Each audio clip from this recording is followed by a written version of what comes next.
I said Thursday. No, I said Friday. I said Thursday. I said Friday. Thursday, 3 o'clock. Friday, 4 o'clock. Thursday, 3 o'clock. Order in the court! Order in the court! That's enough. Now today we're going to be talking about argumentative writing. I'll show him argumentative. No, you won't. That is not a true argument. It's not? Nope. So you're saying arguing isn't an argument? Yep. I'm confused. So confused.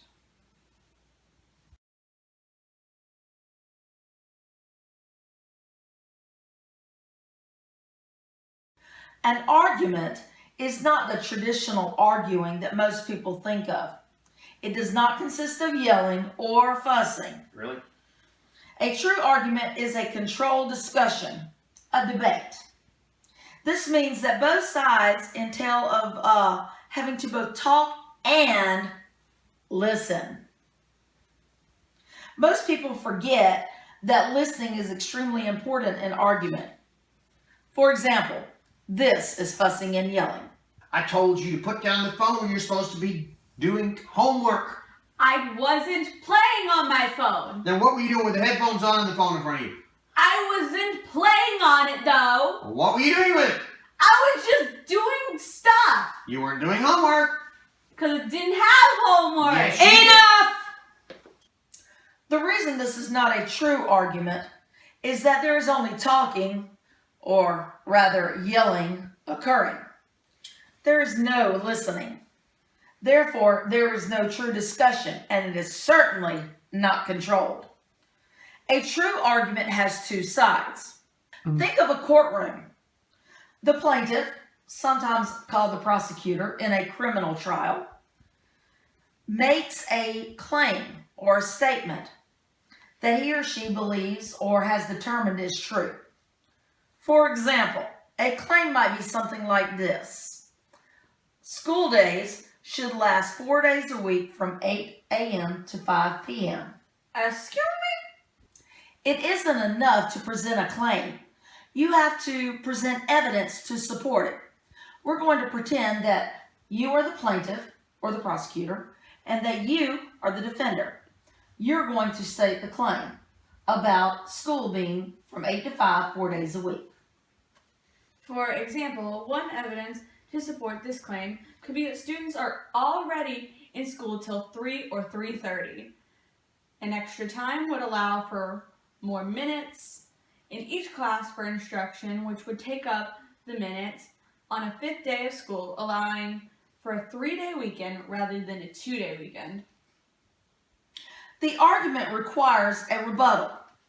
The rebuttal is the opposing side that provides evidence as to why the evidence presented is invalid or wrong. As a defender, I would have to say that the rebuttal on this would be that for a 3-day weekend, parents would have to find an additional day of child care for the extra day of the week that they would have to deal with. However, when you write an argumentative essay, you want to think ahead about the rebuttal and be able to counter-argue it. I would counter-argue the 3-day weekend would provide more rest time for both teachers and students, allowing them to be able to work more efficiently throughout the week. The claim side would produce another piece of evidence, such as the following. Having 1 day less of school each week would be more cost efficient because schools would not have to pay for another day of electricity, water, cafeteria service, janitorial service, and transportation. Well, this would also lower the wages of the cafeteria, janitorial, and transportation services staff. Perhaps, but those extra funds would go to supplies and needs for students, such as textbooks and computers.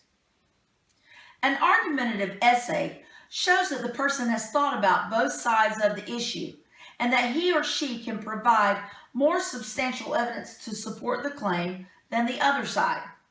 Once again, a true argument provides evidence that can be supported. It is supposed to be emotion-free, although a good debater, writer, or lawyer can use emotion to further their point if they use it the right way. The most important thing to remember about argumentative writing or debating is that sound evidence should be given, not opinions or strictly emotional responses. In a court of law, that is why the judge is there, that's me, to provide order and to make sure that both sides presents evidence and not just opinion or emotions. So, go out there and have a real argument. If you don't, I'm going to hold you in contempt. This meeting is adjourned.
God.